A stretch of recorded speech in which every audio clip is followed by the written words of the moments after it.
এই সময় কত গুরুত্বপূর্ণ।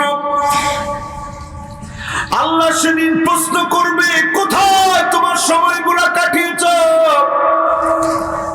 কোথায় তোমার সময়গুলা পার করেছ।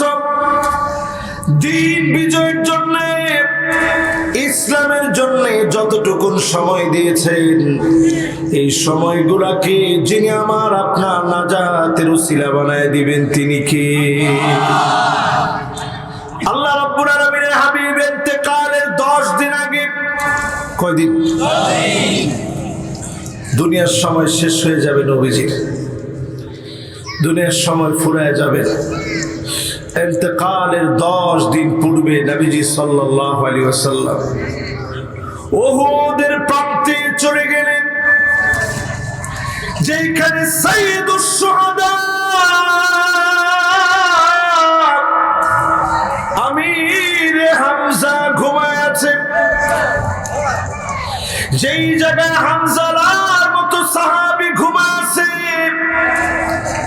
আল্লাহ নবী ওই প্রান্তে ইন্তেকালের 10 দিন আগে চলে গেলেন। আল্লাহ নবী গিয়ে একটা ডাক দিয়ে বললেন, আসসালামু আলাইকুম দার কওমিন মুমিনিন, আতাকুম মা তুআদুন গাদাম মুআজ্জালুন ওয়া ইন্না ইনশাআল্লাহু বিকুম লাহিকুন। ও আমার সাহাবীরা যারা শহীদ হয়ে গেল দিন বিজয়ের জন্য, এই প্রান্তে যারা ঘুমায় আছো, অচিরেই আমি নবী তোমাদের সঙ্গে মিলিত হয়ে যাব, তোমাদের সঙ্গে সাক্ষাৎ হয়ে যাবে। আল্লাহর ওয়াদাগুলা তোমরা যেমন পেয়েছো, আমি নবী আল্লাহর ওয়াদাগুলা পেয়ে যাব। ইন্তেকালের 10 দিন পূর্বে আল্লাহর নবী কথাগুলা বললেন, তার মানে কিছুদিনের মধ্যেই নবীজি চলে যাবে। 10 দিন পরেই নবীজি চলে গেলেন। সময় যদি আমি আপনি বোঝার চেষ্টা করি, প্রতিনিয়ত আপনি প্রস্তুতি নেবেন। এই প্রতিনিয়ত যারা মৃত্যুর প্রস্তুতি নেবে, তাদেরকে যিনি মাফ করে দিবেন তিনি কে? চিন্তা করেন, আল্লামা লুৎফুর রহমান রাহমাতুল্লাহি আলাইহি কি জীবন গড়ে গেলেন তিনি। ইন্নাল হামদালিল্লাহ হামদান ইয়ালিকু বিজালালিহি ওয়া কামালিহি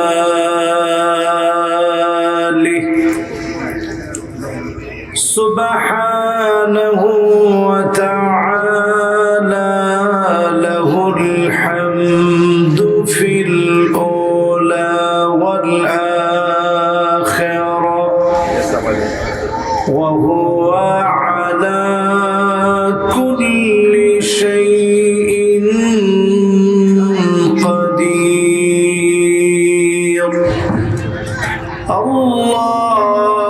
আল্লাহুম্মা ইন্না নুশহিদুকা ওয়া নুশহিদু মালাইকাতাক ওয়া হামালাতা আরশিকা ওয়া জামিআ খালকিক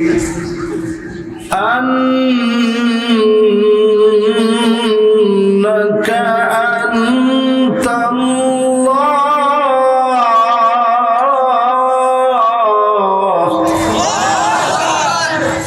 لا إله إلا أنت فهو الواحد الأحد الفرد الصمد الذي لم يلد ولم يولد ولم يكن له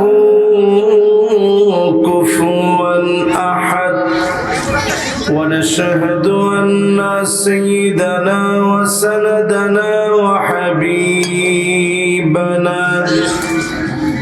وحبيب ربنا وطبيبنا وطبيب قلوبنا محمد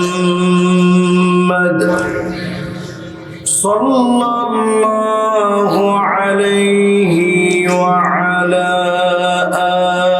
آله وأصحابه وبارك وسلم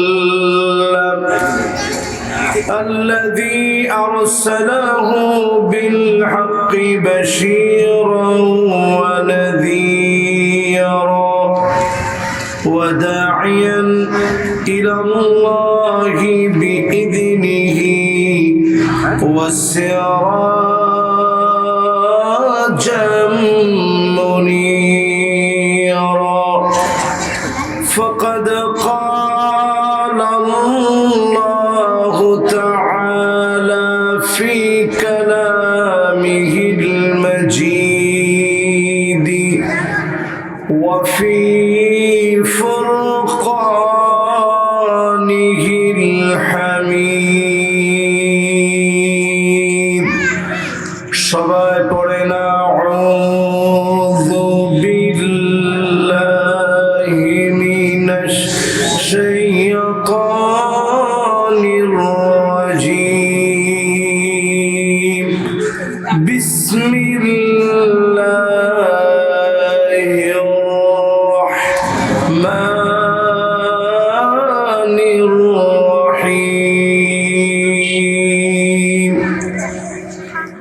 والعصر إن الإنسان لفي خسر إلا الذين آمنوا وعملوا الصالحات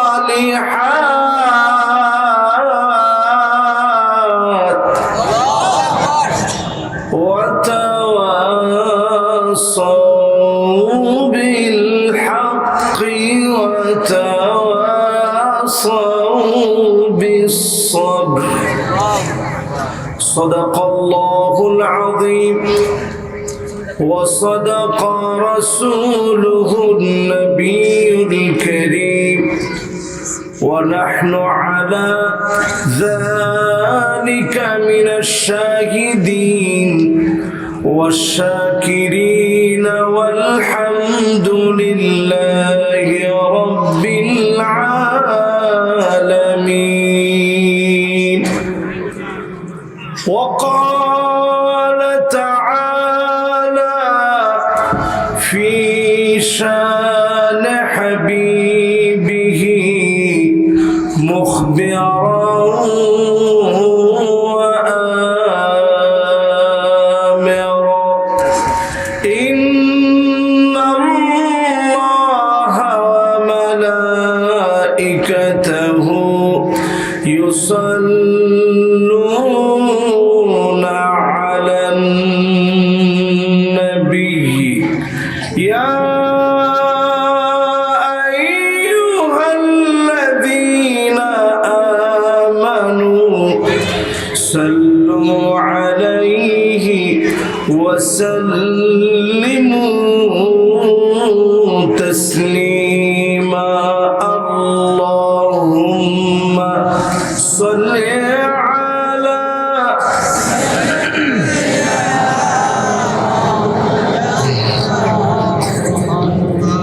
وعلى آل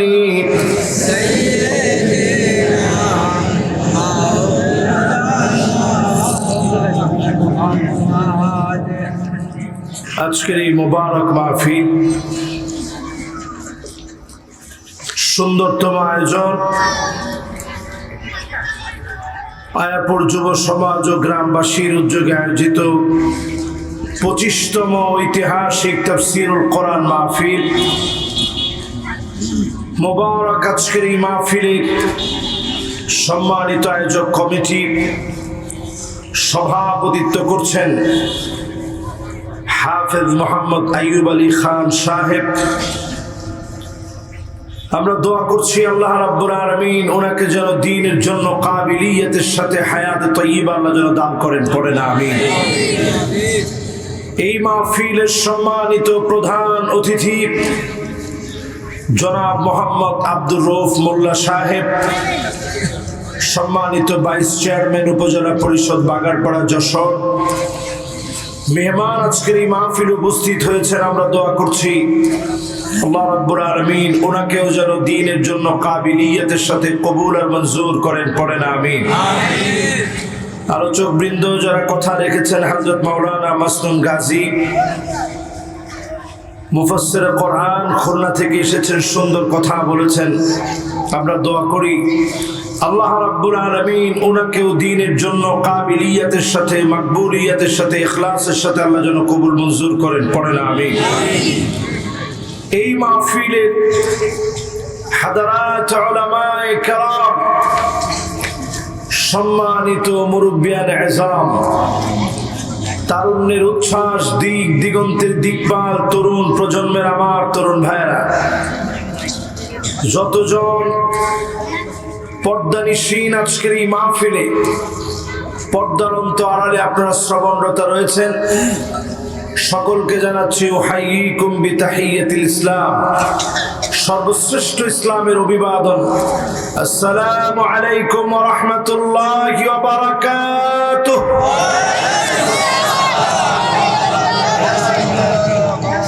যে মহান মালিক দয়া করে, মায়া করে, ভালোবেসে এই মাহফিলে আসার, বসার, বলার, শোনার তৌফিক দান করলেন, আপনারা আসতে পেরে, বসতে পেরে খুশি না বেজার? সবাই খুশি? খানা দানা খেয়ে আসছেন না গিয়ে খাবেন? আসলে কি খেয়ে আসছেন? অনেক মানুষ না খেয়ে চলে আসছে। কে কে না খেয়ে আসছেন একটু হাত তুলেন তো দেখি। সুবহানাল্লাহ। না, আসলে খাওয়া নেওয়া দরকার। চিন্তা করেন, না খেয়ে যারা আপনারা কোরআনের কথাগুলো শুনতে আসছেন, আল্লাহর কাছে এই মাহফিল থেকে আমরা কামনা করি আল্লাহ যেন আমাদের জীবনের গুনাহগুলো মাফ করে জান্নাতি বানায় দেন, পড়েন আমিন। দুনিয়ার জীবন খুব অল্প সময়ের জীবন, এই জীবনের সবটাই সুখ থাকবে এমনটা নয়। ইন্না মাআল উসরি ইসরা, সুখ দুঃখ মিলাই, কষ্ট যন্ত্রণা মিলাই এই দুনিয়ার জীবন। এর মধ্যে কষ্ট করে আপনারা যারা বসলেন, শেষ পর্যন্ত আল্লাহ যেন আপনাদেরকে কথাগুলো শোনার তৌফিক দান করে দেন, পড়েন আমিন। এবার আসুন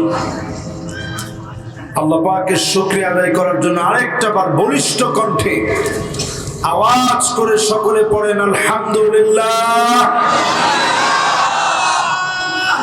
আল্লাহ পাকের শুকরিয়া আদায় করে দরুদ এবং সালাম পড়ছি সাইয়্যিদুল মুরসালিন, খাতামুন নবিয়্যিন, ইমামুল মুরসালিন ওয়ান নবিয়্যিন, নবী কুলের সম্রাট মুহাম্মদুর রাসূলুল্লাহ সাল্লাল্লাহু আলাইহি ওয়াসাল্লামের উপরে আল্লাহ পাক যেন আমাদের দরুদ এবং সালামকে কবুল আর মঞ্জুর করেন, সকলে পড়েন আমিন।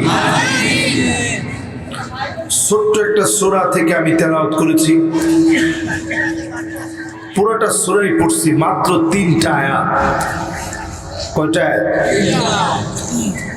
এই সূরা আল কারীমা আল্লাহ রাব্বুল আলামিন মক্কাতুল মুকাররমায় অবতীর্ণ করলেন। সূরাটার নাম সকলের মুখস্থ, বলেন তো কি নাম? এখন আমাদের কাছে বাকি আছে সামনে যে নামাজটা, এই নামাজের নামটা কি? মাশাআল্লাহ। সূরার নাম কি? সামনে যে নামাজ আসতেছে, নামাজের নাম কি? আল্লাহ রাব্বুল আলামিন মাত্র তিনটা আয়াত নাযিল করে দিলেন, এমন বক্তব্য এই সূরার ভিতরে দিলেন, ইমাম শাফিঈ আলাইহির রাহমাহ তিনি তার বক্তব্যে বলেন, গোটা কোরআনুল কারীমের ভিতরে এই তিনটা আয়াত যদি আল্লাহ শুধু দিতেন, আর কোন আয়াত যদি নাও দিতেন, লাকাফাতুহুম, মানুষের হিদায়াতের জন্য তিনটা আয়াত যথেষ্ট হয়ে যেত। আর কোন আয়াত না থাকলেও তিন আয়াত দিয়ে মানুষ হিদায়াত পেয়ে যেত। বলেন আল্লাহু আকবার। কয়টা আয়াত দিয়ে? যেই তিনটা আয়াত এখন আমরা তেলাওয়াত করেছি, আজকে তাফসীর করব বলে চিন্তা করেছি। এই তিনটা আয়াত যদি আপনি আমি বুঝে যেতে পারি, হেদায়েতের জন্য যথেষ্ট হয়ে যাবে ইনশাআল্লাহ। পড়ি। এক নম্বরে আল্লাহ রাব্বুল আলামিন বলেন, ওয়াল আসর, শপথ সময়ের মালিক কসম করলেন সময় নিয়ে। কি নিয়ে? সময়। দেখেন যশোরের লোক কি সুন্দর করে কয়েছেন, সময় নিয়ে কসম করেছে। কি নিয়ে? সময়। মাশাআল্লাহ। এই যে সময় নিয়ে আল্লাহ কসম করলো, আপনারা যশোরের ভাষায় সুন্দর করে বললেন। এই সময় নিয়ে কসম করছেন কে? কিন্তু আপনি আমি মাঝে মাঝেই কথা বলার সময় বলি, হুজুর সময়টা ভালো যাচ্ছে না। আমার কই ঠিক? ও মানে বলি তাই ঠিক বলেছেন। আজকে থেকে জীবনে আর কোনোদিন এই কথা বলবেন না, সময় সময়ের জায়গায় আছে। লা তাসুব্বুদ দাহার, খবরদার সময়কে গালি দেওয়া যাবে না। এই সময়কে যিনি নিয়ন্ত্রণ করেন তিনি কে? আসরের নামাজের সময় আমরা আসরের নামাজ পড়ি, যোহরের নামাজের সময় যোহরের নামাজ পড়ি। সময়ের ভিতরে কোনো পরিবর্তন হয় নাই। আমরা মানুষগুলা পরিবর্তন হয়ে গেছি। দোষ সময়ের না, দোষগুলা হচ্ছে আমাদের নিজেদের। ঠিক কিনা বলে? তাহলে আজকে আমরা আলোচনা করবো কি নিয়ে? সবাই বলেন কি নিয়ে? কিন্তু সময় নিয়ে আলোচনা করবেন, আলোচনা করার সময় নেই। অলরেডি এখন গড়ি আমারে বলতেছে, হুজুর এক বিষয় নিয়ে বেশিক্ষণ পড়ে থাকেন না।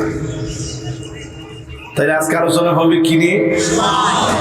শুরুতেই আপনাদেরকে বলি, অনেক সময় আপনি আমি দেখি আমরা কসম করি কি নিয়ে? আমরা কসম করি সময় নিয়ে না। আমরা কসম করি ভাই চোখটা শুয়ে গলাম, চোখের কসম। কপাল শুয়ে বলি, কপালের কসম করে বলছি। পীর বাবার কসম করে বলছি। অমুক জিন্দা ওলির কসম করে বলছি। এইরকম কোন ধরনের কসম করা জায়েজ তো নয়, সরাসরি হারাম। ঠিক কিনা বলে? এবার দলিল নেন হাদিস থেকে। ফামান কানা ইউহলিফ ফালিউহলিফ বিল্লাহ, যদি আপনি কসমি করতে চান, একমাত্র শুধুমাত্র কেবলমাত্র কসম করা লাগবে কার নাম নিয়ে? আমরা অনেক সময় কোরআন নিয়ে কসম করি, এই কোরআন নিয়ে কসম করে বলতেছি। এই কোরআন আল্লাহ কসম করার জন্য পাঠালে। তোমার ঠিক তো তিনজনে কর। সবাই বলেন এই কোরআন কি কসম করার জন্য দিচ্ছেন আল্লাহ? এখন আল্লাহ কসম করবে কি নিয়ে? আল্লাহর চাইতে বড় তো কেউ নাই। আমরা কসম করব আমার মালিক আল্লাহকে নিয়ে। নবীজির নাম নিয়েও কসম করা জায়েজ নাই। এখনো আরব দেশে যারা মূর্খ মানুষ আছে তারা বলে ওয়ান নবী, নবীর কসম। কিসের কসম? আপনি পীরের নামে কসম দেন, ওরা কয় ওয়ান নবী মানে নবীর কসম।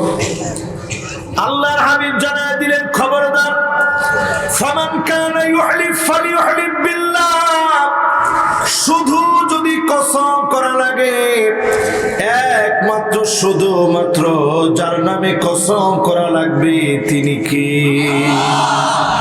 এখন আল্লাহ কসম করবেন কিনি?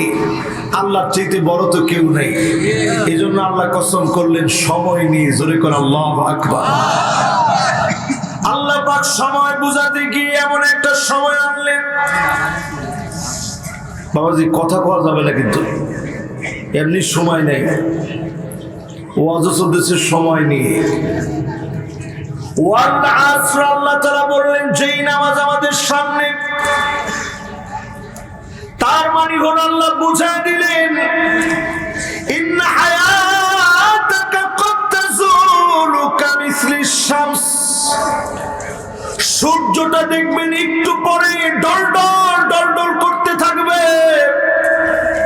লাল হতে থাকবে, আসরের সময়টা আস্তে আস্তে শেষ হয়ে যাবে, মাগরিবের সময় চলে আসবে।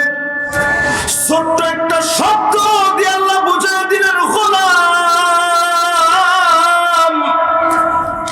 তোমার জীবনে সময়গুলা ফুরায় যাবে। মাগরিব যেভাবে চলে আসে, আসর যেভাবে চলে যায়, এক এক করে সময় ফুরায় যাবে। কবর দেশেতে তোমাকে চলে যাওয়া লাগবে। তোমার জীবনের শৈশব কেটে গেল হেলায় খেলায়, তোমার যৌবন কেটে গেল বড় বেহালায়, জীবনের আর কি বা বাকি আছে বার্ধক্য বেলায়, এই সময় ফুরায় যাবে। আমার আপনার সময় ফুরায় যাবে। আসর থেকে মাগরিব যেভাবে হয়ে যায়, জীবনটা এইভাবে হয়ে যাবে, হঠাৎ করে শেষ হয়ে যাবে। একমাত্র তারাই সফল হবে, সময়কে যারা কাজে লাগিয়েছে দুনিয়াতে আখিরাতে যিনি সফল বানায় দিবেন তিনি কি। এবার আসেন আবার চলে যায় আয়াতের দিকে। আয়াত জানি কয়টা? সূরাটার নাম কি? অবতীর্ণ কোথায়? মাশাআল্লাহ, সুন্দর মনোযোগ আছে। এই তাফসীর মাহফিল কত বছর ধরে চলতেছে? 25টা বছর শেষ হয়ে গেছে। শুধু সময় নিয়ে একটু শুনেন, এই সময় কত গুরুত্বপূর্ণ। আল্লাহ সেদিন প্রশ্ন করবে, কোথায় তোমার সময়গুলা কাটিয়েছ, কোথায় তোমার সময়গুলা পার করেছ। দিন বিজয়ের জন্য, ইসলামের জন্য যতটুকুন সময় দিয়েছেন, এই সময়গুলাকে যিনি আমার আপনার নাজাতের উসিলা বানায় দিবেন তিনি কি? আল্লাহ রাব্বুল আলামিনের হাবিব ইন্তেকালের 10 দিন আগে, কয়দিন? দুনিয়ার সময় শেষ হয়ে যাবে নবীজির, দুনিয়ার সময় ফুরায় যাবে।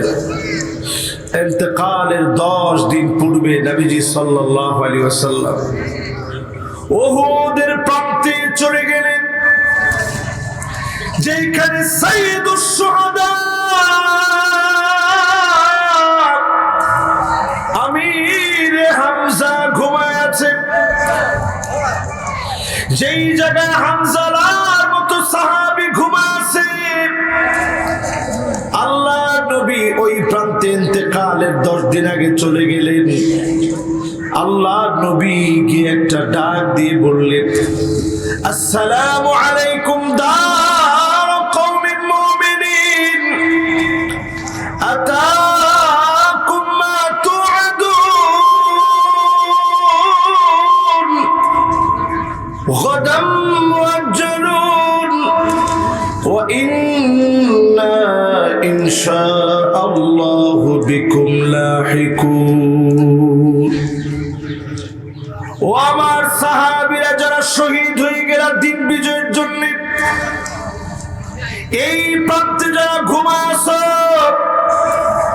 অচিরেই আমি নবী তোমাদের সঙ্গে মিলিত হয়ে যাব, তোমাদের সঙ্গে সাক্ষাৎ হয়ে যাবে। আল্লাহর ওয়াদাগুলা তোমরা যেমন পেয়েছো, আমি নবী আল্লাহর ওয়াদাগুলা পেয়ে যাব। ইন্তেকালের 10 দিন পূর্বে আল্লাহর নবী কথাগুলা বললেন, তার মানে কিছুদিনের মধ্যেই নবীজি চলে যাবে। 10 দিন পরেই নবীজি চলে গেলেন। সময় যদি আমি আপনি বোঝার চেষ্টা করি, প্রতিনিয়ত আপনি প্রস্তুতি নেবেন। এই প্রতিনিয়ত যারা মৃত্যুর প্রস্তুতি নিবে তাদেরকে যিনি মাফ করে দিবেন তিনি কে? চিন্তা করেন আল্লামা লুৎফুর রহমান রাহমাতুল্লাহ আলাইহি কি জীবন গড়ে গেলেন তিনি, কি জানাজা হয়েছে, কত সংখ্যক মানুষের সংখ্যা, ইতিহাসে বিরল জানাজা পেলেন। 55 বছর ধরে মানুষকে শুধু দিনের কথা বললেন। যেই দিন অসুস্থ হবেন তার আগের রাতেও তিনি মাহফিল করলেন। তিনি মাহফিলের ভিতরে বারবারই বলতেন, এই শেষ দিকের মাহফিলগুলোতে আমার মনে হয় না এবারে রমজান পাবো, মনে হচ্ছে আমার ভিসা মেয়াদ শেষ হয়ে গেছে। প্রায় সময় কথাটা বলতেন যে 85 বছর বয়স হয়ে গেছে, মনে হয় না আর ভিসার মেয়াদ আছে। উনি দুনিয়া থেকে চলে গেলেন। 85 বছর বয়সের মধ্যে 55টা বছর কোরআনের কথা বলছেন। সারা দুনিয়া ঘোরা আলেম যারা আছে তাদের মধ্যে উনি একজন ছিলেন। বিভিন্ন দেশ ভ্রমণ করছেন। ইন্তেকালের আগ মুহূর্ত পর্যন্ত সেন্স ছিল না। ওই যে অসুস্থ হয়েছে আর জ্ঞানটা ফিরে আসে না। এই কথা বলার উদ্দেশ্য হচ্ছে আমার ভাইয়েরা, আল মাউতু জিসরুন ইউসিলুল হাবিব ইলাল হাবিব। সময় আপনাকে দুনিয়া থেকে বিদায় দিয়ে আখিরাতের দিকে নিয়ে যাবে। বাহনে চড়ে, মৃত্যু নামক বাহনে চড়ে যাওয়া লাগবে। কেউ আমি আপনি দূরে থাকতে পারবো না, সবাইকে মালিকের সামনে দাঁড়াতে হবে। যারা জীবনের সময়কে গুরুত্ব দিলেন, আল্লাহর সামনে দাঁড়াবেন, এই জ্ঞান অর্জন করলেন। জীবনের সময়গুলোকে যারা কাজে লাগালেন, হাসতে হাসতে মাফ পেয়ে যাবেন। যিনি মাফ করে জান্নাতি বানায় দিবেন তিনি কে? তাহলে বলেন তো দেখি কোন সূরা তাফসীর চলতেছে? অর্থ কি? অর্থ কি? এবার আসর শব্দের আরেকটি অর্থের দিকে তাকান। মনোযোগ আছে তো সবার? খুব সুন্দর মনোযোগ আছে। এই গরমের ভিতরে না খেয়ে আপনারা বসা আছেন, সুন্দর মনোযোগ নিয়ে আপনারা শুনতেছেন। দেখেন আমরা সুস্থ আছি, আমার এক ভাই অসুস্থ অবস্থায় মাহফিল শুনতে আসছে। ওনারে কি দিব আমরা কর? আল্লাহর কাছে আমরা দোয়া করি আল্লাহ যেন ওনাকে সুস্থতার নেয়ামত দান করে দেন। পড়ে না আমি। এবার আসেন আমার ভাইরা, এই আসরুন শব্দের আরেকটা অর্থ বলি। আরব দেশে ছিলেন এমন কেউ আছেন? মাশাআল্লাহ, আরব দেশে ছিলেন, এটা বললে কি কোনো লজ্জা আছে না? এটা আমাদের গর্বের বিষয়। আমরা আরব দেশে ছিলাম। কে কে ছিলেন দেখি? 1 2 3 4 5 6। মাশাআল্লাহ, ওই পাশে আছে। বলেন তো দেখি, শরবতের যে দোকান আছে আরব দেশে, এটার আরবিতে কি বলে? শরবতের দোকানটা আরবিতে কি বলে?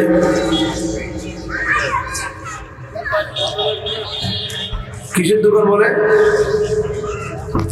ওরে আল্লাহ, একজনও বলতে পারতেছেন না? না না না, আরব দেশে থাকলে আবার শরবত না খাই পারে না। যে গরম, মানুষ ঘি বলে একটু কসাব দেন। কসাব মানে আখের রস। খেয়েছেন? এখন আর কেউ কিছু বলতেছে না। আখের রসটা আমাদের দেশে আমরা খাই, আর ওই দেশে পাইকারি ধরে মানুষ খায়। সেই শরবতের দোকানকে বলা হয় আসিরের দোকান। কিসের দোকান? আজকে জানি কোন সূরার তাফসীর চলতেছে। আর শরবতের দোকানকে কিসের দোকান বলে? শরবতের দোকান মানে আসিরের দোকান। কারণ গ্যান্ডারিরে দেখবেন একদিক দিয়ে, গ্যান্ডারিরে আপনারা কি বলেন? আখ বলেন না? ওই যেটা আখ ওটি গ্যান্ডারি। আপনি দেখবেন আখরে মেশিনের ভিতরে দিয়ে যখন এটাকে কি বলে মানে পিষা হয়, চিবানো হয়, রস বের করে, এই তো মাশাআল্লাহ এই শব্দটা আমি খুঁজতেছিলাম। আঁকড়ে একদিক দিয়ে দিয়ে যখন রস বের করে দেখবেন চিপতে চিপতে চিপতে চিপতে রসগুলা বের করা হয়। আল্লাহ পাক আপনাকে আমাকে নিংড়ে আমাদের ভিতর থেকে জীবনের কষ্ট দুঃখ সব দূর করে আল্লাহ পাক দুনিয়ার সময় শেষ করাবেন, আখিরাতের সময় শুরু হবে। যদি সময়টাকে কাজে লাগায় থাকেন, চার কোয়ালিটির মানুষ হতে পারেন। সময়গুলো যদি কাজে লাগান, অবশ্যই যিনি মাফ করে জান্নাতি বানায় দিবেন তিনি কে? তাহলে বুঝে আসছে, আসিরের দোকানের মধ্যে নিয়ে শরবত চিপে চিপে বের করা হয়, মাত্রা দিয়ে চিপ দেয়, আসতে শরবত হয়ে যায়। জুস বানানো হয় চিপে চিপে। মুমিনকে অনেক সময় চিপে চিপে আল্লাহ পাক আখিরাতের জন্য কবুল করে। জোরে করে আল্লাহু আকবার।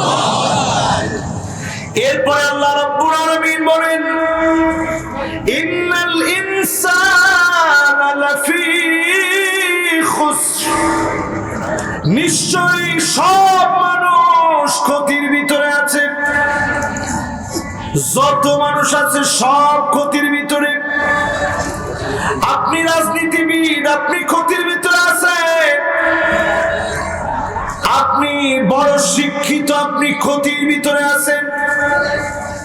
আপনি নিজে দ্বীন শিখেছেন, আপনিও ক্ষতির ভিতরে পড়তে পারেন। আল্লাহ বললেন সব মানুষ ক্ষতির ভিতরে আছে। চার কোয়ালিটির মানুষ ক্ষতি থেকে বাঁচবে, আর সব মানুষগুলা ক্ষতির ভিতরে পড়ে যাবে। বাঁচবে কয় শ্রেণী? আরো জোরে, জোর হলো না। এক নম্বরে ইল্লাল্লাযীনা আমানু,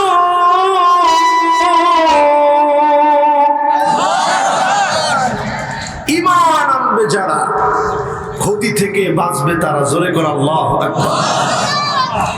এখন আমরা ঈমান আনছি তো সবাই, ইনশাআল্লাহ তো বলতে পারলেন না। যুবকরা তোমরা বলো সবাই ঈমান আনছি তো? যুবকরা মনে করে চিন্তা করতেছে, হুজুর ঈমান না আনলেও মুসলমানের ঘরে জন্ম নিয়েছি, ঈমান তো আছে। ঈমান শুধুমাত্র জন্ম নিলেই হয় না, কওলান ওয়া ফি'লান ওয়া আকীদাতান। অমিতাভ বচ্চন সিনেমার ভিতরে অনেকবার কালেমা পড়েছে। মুখে শুধু কালেমা পড়লে ঈমান হয় না, ঈমানের পরে আমল করা লাগে, বিশ্বাসের ভিতরে পরিবর্তন লাগে। আপনি যদি রাজনীতির সবচেয়ে বড় ধর্ম মনে করেন, আপনি কোন রকমের মুখে কালেমা পড়লেও ঈমানদার হতে পারেন নাই, ঠিক কিনা বলে?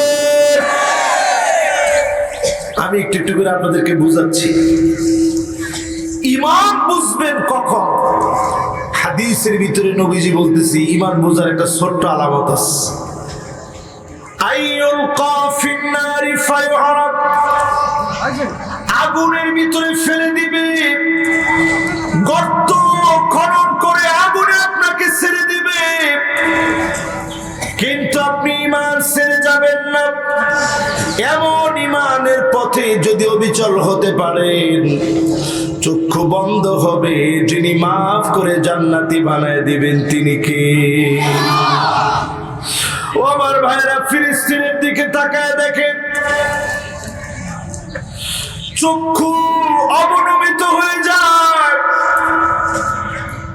খাবার নাই, ঘর বাড়ি ভেঙে চুরমার হয়ে গেছে।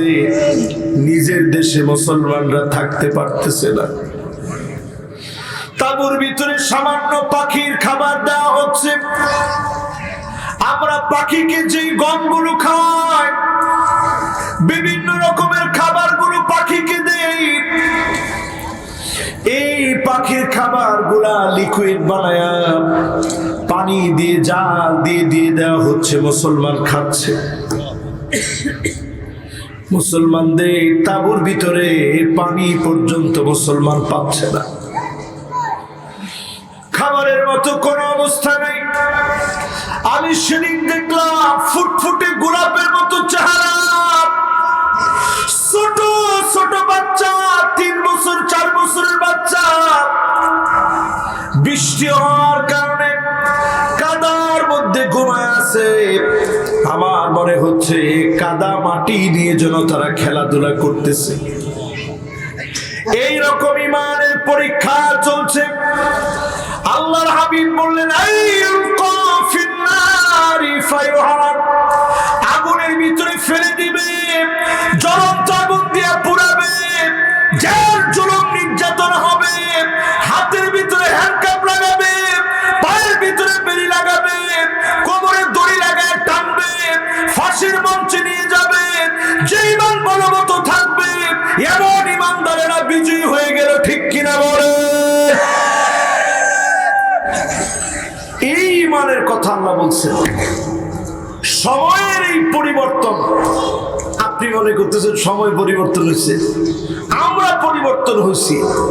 মানুষ ক্ষতির ভিতরে ঢুকছে। কয়েকটা ক্ষতির কথা আপনাদেরকে শোনাবো। সময় আছে, আল্লাহ জানে। সময় খালি চলে যাচ্ছে, চলবেন ইনশাআল্লাহ। মাশাআল্লাহ, অনেকে চিন্তা করতেছেন যে সময় তো চলে যাচ্ছে, হুজুরের লাস্ট পর্যন্ত করতে পারবে না। এখনো যে সময় আছে, আমরা যদি খালি একটু মনোযোগ নিয়ে শুনি, অনেক সময় এখনো বাকি। জোরে করে আল্লাহু আকবার। তাহলে কয়টা আয়াত? সবাই বলেন কয়টা? ঈমান যারা আনলাম, আজকে আমরা ঈমান আনার পরে লক্ষ্য করে দেখেন কতগুলো ক্ষতির ভিতরে ঢুকে গেছি। কিছু ক্ষতি আছে এমন, এই ক্ষতিগুলা থেকে বাঁচতে শুধুমাত্র ওয়াজ নসিহত করে বাঁচা যাবে না, রাষ্ট্রীয় পর্যায়ে সিদ্ধান্ত নেওয়া লাগবে। ঠিক কিনা বলে? সবাই মনে হয় বুঝেন নেই। ওই যে এখন বুঝছে 5-6 জনে, সবাই মনে হয় এখনো বুঝেন নেই।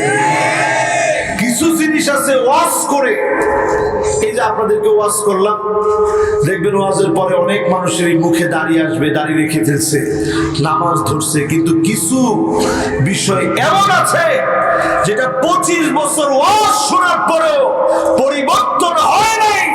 পরিবর্তন হওয়ার জন্য রাষ্ট্রীয় আইনের দরকার। ঠিক কিনা বলে?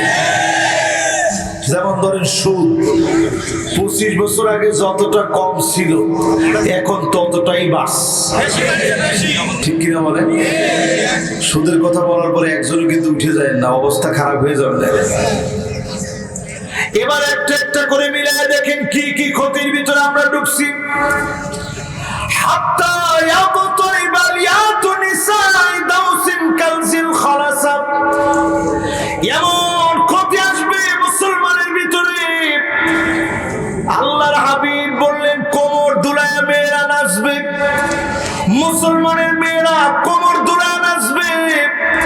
এখনকার সময়ে সারা বাংলাদেশে নাচ গান হলেও আপনাদের পবিত্র এই শহরের ভিতরে কোনো নাচ গান না।